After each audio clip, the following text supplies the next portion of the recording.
നിൻ്റെ ജീവിതം ദൈവത്തിനുമുമ്പിൽ പ്രീതികരമായി തീരണമെങ്കിൽ നീ ദൈവത്തിന്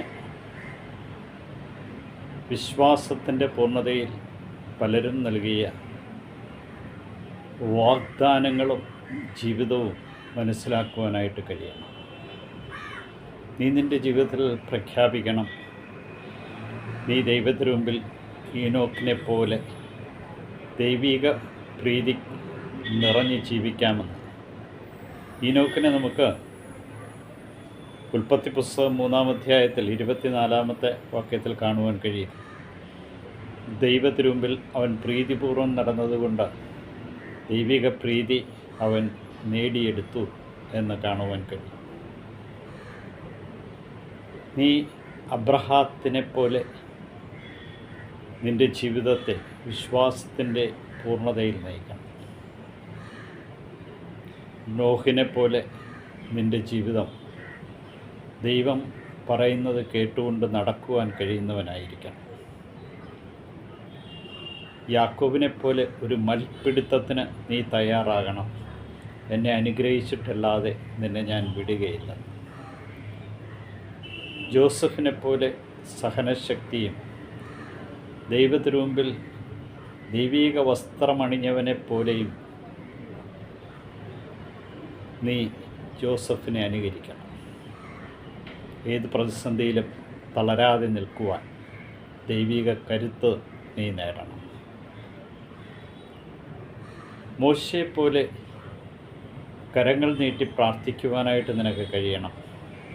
തൻ്റെ ജനത്തിനു വേണ്ടി പ്രാർത്ഥിച്ച മോശയെപ്പോലെ നിൻ്റെ കുടുംബത്തിനു വേണ്ടി കരങ്ങൾ നീട്ടി പ്രാർത്ഥിക്കുന്നവനായി നീ മാറണം.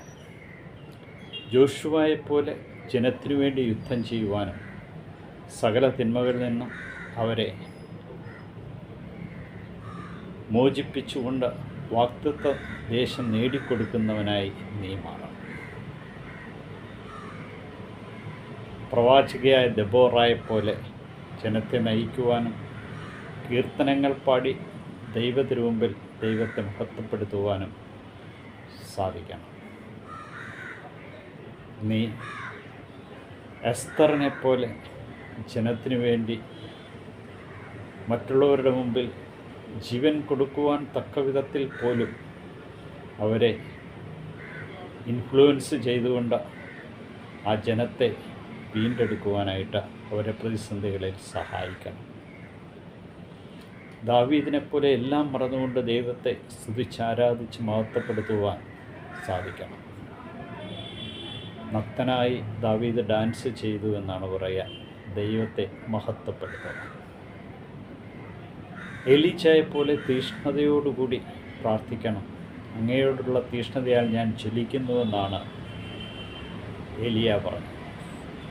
എലീശ എങ്ങനെയാണോ ഇരട്ടി പങ്ക് ലഭിക്കുവാൻ ഏലിയായെ പിന്തുടർന്നത്, അതുപോലെ ദൈവത്തെ ദൈവവചനങ്ങളാൽ നിറഞ്ഞുകൊണ്ട് ദൈവത്തിരുവിഷ്ടമനുസരിച്ച് അവിടുത്തെ അനുഗമിക്കുവാൻ കഴിയും.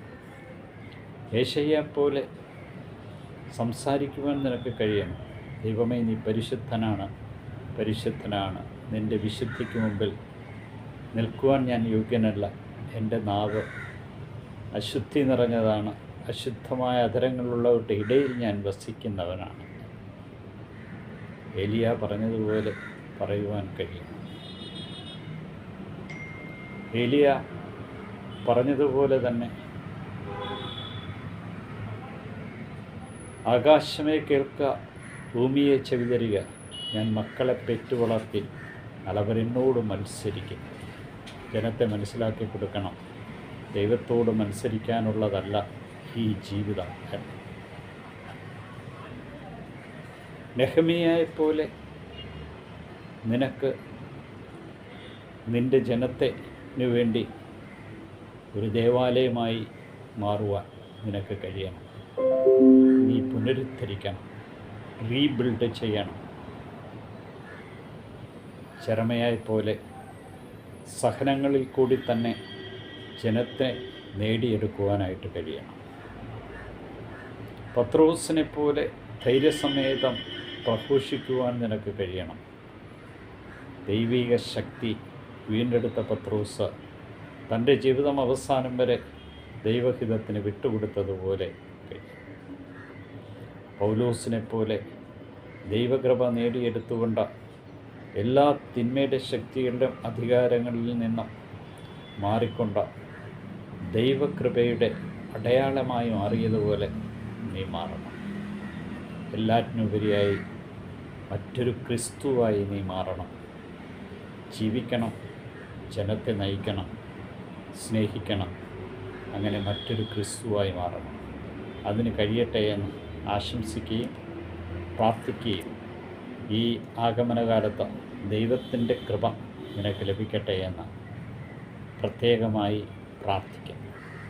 എല്ലാവർക്കും ആഗമനത്തിനാകുന്ന ക്രിസ്തുവിനെ സ്വീകരിക്കുവാൻ ഭാഗ്യം ലഭിക്കട്ടെ എന്ന് ആശംസിക്കുന്നു.